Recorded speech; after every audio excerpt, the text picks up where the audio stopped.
Bonjour à toutes et à tous et bienvenue sur ma chaîne YouTube pour une nouvelle vidéo de révision dans la série des 180 secondes. Elle est destinée avant tout aux élèves de 3e puisqu'elle évoque le mur de Berlin. Le mur de Berlin, souvent surnommé le mur de la honte, a été construit à partir de la nuit du 12 au 13 août 1961 afin de séparer la partie ouest de Berlin et la partie est, c'est-à-dire la RFA soutenue par les États-Unis de la RDA soutenue par l'URSS.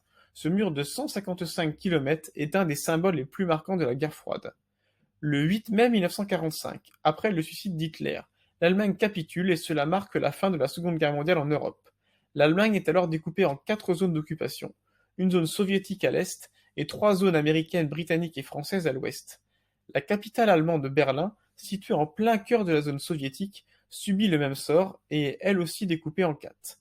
Rapidement, les zones américaines, britanniques et françaises fusionnent, ne laissant que 2 zones, Berlin-Est sous domination soviétique et Berlin-Ouest sous la domination des 3 puissances citées précédemment.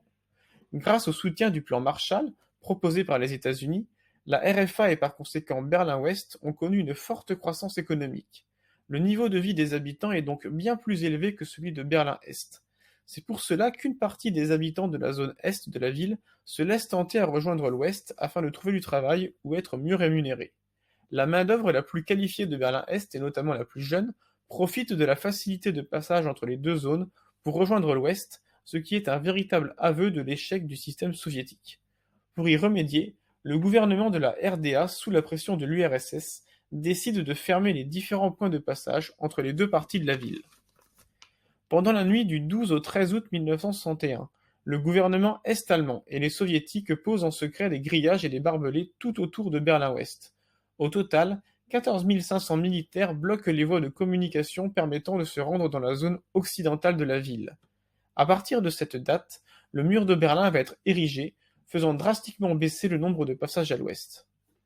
Le mur avait la réputation d'être quasi infranchissable, car on retrouvait en réalité 2 murs de 3 à 4 mètres de haut. Entre les 2 murs se trouvaient des patrouilles avec des chiens, des pylônes d'éclairage, ainsi que du sable pour révéler les traces de pas. On retrouvait également un fossé anti-véhicule.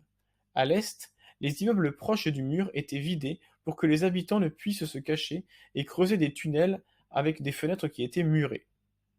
Le mur de la honte va choquer une grande partie de la planète. Le 28 juin 1963, le président américain John Fitzgerald Kennedy se rend à Berlin et prononce le célèbre discours Ich bin ein Berliner, où il affiche son soutien aux Berlinois. Le 9 novembre 1989, 28 ans après avoir été construit, le mur de Berlin est ouvert. Cela intervient juste après que le dirigeant soviétique Gorbatchev annonce qu'il n'interviendra plus dans les affaires européennes. Au marteau, à la masse et à la pelleteuse, le mur est brisé. Des morceaux sont conservés et peints et sont désormais des lieux de mémoire comme l'East Side Gallery. Le 3 octobre 1990, l'Allemagne est réunifiée. Pour résumer, le mur de Berlin est construit la nuit du 12 au 13 août 1961 et restera en place jusqu'au 9 novembre 1989. Il est quasiment infranchissable et ceux qui tentent de le franchir sont abattus. Ce double mur empêchait les Berlinois de l'Est de passer à l'Ouest.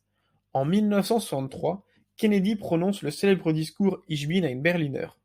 À sa chute, le 9 novembre 1989, des morceaux de mur sont conservés et décorés pour ne jamais oublier. Created using Powtoon.